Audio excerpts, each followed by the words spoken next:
Um, as evolutionary biologists, we are aware of the importance that genes play in the evolutionary story. That is inherent. Understanding what the genes are up to is fundamental to unpacking a question surrounding human reproduction and modern tech and all of that. You have to understand what the genes are trying to do in order to figure out how to position yourself to defeat them when they're up to no good, etc. Right?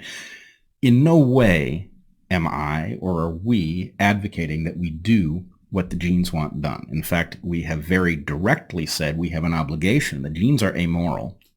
What they want is to get into the future. Many of the ways that they get into the future are utterly horrifying and must be opposed for moral reasons. Some of the ways that they want to get into the future are utterly beautiful and should be amplified.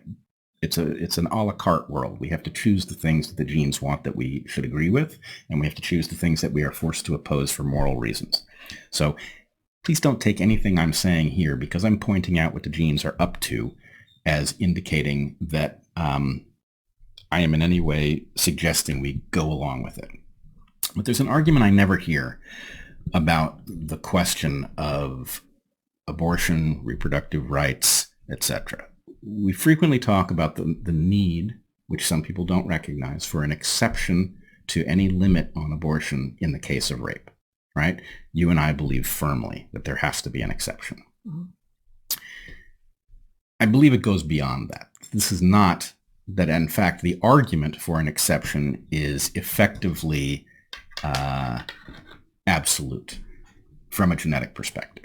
And the reason for that is that there has been so much rape in human history that we all, every single living human, carries the genetic potential, right? Many of us carry it. We're just carriers, right? We don't transmit it because decent upbringing and all make this a non-issue.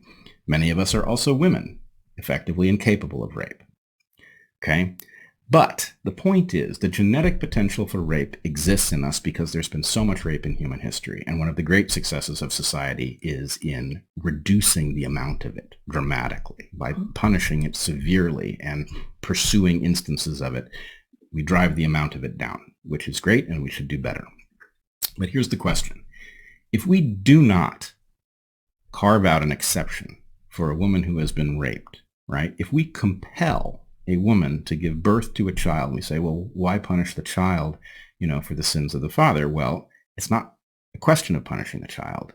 Presumably, you should want that abortion as early as possible. There is no child. There's a potential child, but there's no child, and there is a woman, right? She needs to be protected. But more to the point, if you force raped people to give birth to the children that have been produced by this act, you are creating a conduit for any genetic predisposition towards rape to use this strategy to spread itself, right? We cannot open that door, right? We have to keep that door closed. And the way you keep that door closed is you provide the opportunity for anyone who finds themselves in that terrible predicament to terminate the pregnancy, so that rapists are not rewarded, that their strategy cannot work, right? Rape is a strategy for putting your genes into the future by overriding someone else's consent, right? And we cannot allow the genes to find that mechanism, and we cannot allow rapists to figure out how to exploit it, right? It has to be a zero-profit strategy, and that requires that exception. That's fascinating. I hadn't thought about it in those terms before, and I think I didn't know where you were going, and I didn't expect that from you, in part because you and I both, unlike what people expect from evolutionary biologists in general, tend to find genetic explanations for human behavior in many fewer places than most people, including many non-evolutionary biologists. Like, really, we are so much more software, that is to say culture and consciousness, than we are hardware, which is to say genetics, that explains so much of what we are behaviorally, that you will very rarely hear either of us make an argument that there might be a genetic basis for behavior X. And in fact, you didn't argue that there is, or that it is strongly genetically heritable. What you argued is, given that there might be, and it's also true that even if it's not genetic, that there might be something epigenetically Yep. that is conveyed. Methylation or something, right? That there is an additional reason to always allow whatever other restrictions there might be, and I would hope that there would be none up through at least the end of the first trimester and perhaps halfway through the second trimester on abortions, that rape victims are allowed exemptions to any restrictions on abortion that there are. Although I'm not. There will be gray area somewhere later on. In time, right? In the development of the fetus, the zygote fetus baby. So you're absolutely right. I don't think that there's liable to be.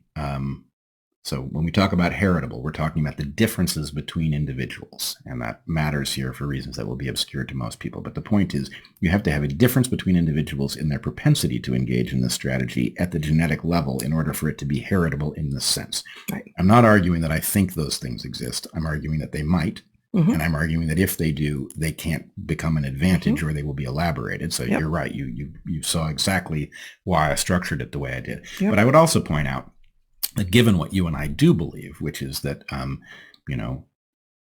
human genes are spectacularly unique in one important regard, which is that they create a mind in which all of the important stuff of humanity takes place on the software side, not the hardware side. Yep. That's the strange and amazing thing about the human genome. But even given that, and even given what it says about where these propensities are housed, the same argument still applies. Right? Mm. A rapist who, whether he consciously understands what he's up to or not, is getting off on the idea of having sex with some fertile person and her dealing with the consequences and him walking away.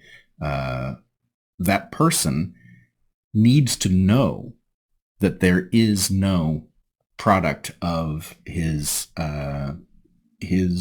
activity that the state is going to force into being. Okay, so to your credit, I think you do a terrible job caricaturing the mind of a rapist. But I hear the arguments that will come back, like, rape isn't about sex, it's about power. Wrong. But no one's thinking about whether she's fertile or not. It's like, I don't care what's in the conscious mind of the rapist, right. And I am quite certain that almost no rapist ever has had anything like the kinds of thoughts that you just imagined were in their minds, not consciously. That doesn't mean that the strategy doesn't exist. Well, let me take away the two negatives. Still, the strategy does exist because it has functioned that way, regardless of what has been conscious in rapists' minds. Yeah, so I'll say it yet a third way, which is something excites the rapist, and to the extent that it might be the prospect that the state is going to effectively side with them,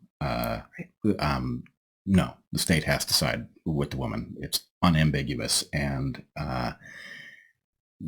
the degree, let's put it this way, the absurdity of the religious position that would have to exist, and I know it does in some minds, but mm-hmm. if you've thought about this issue, right, who exactly is this God that would cause one person to rape another and then condemn the raped person to give birth to the offspring of the rapist? Now, I'm not arguing God loves her less.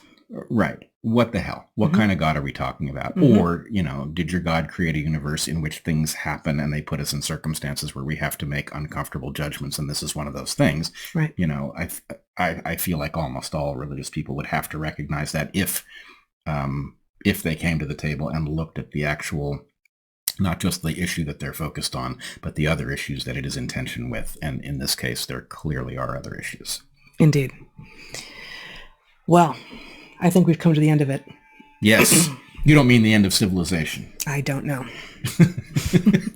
Hey, that could be the next current thing.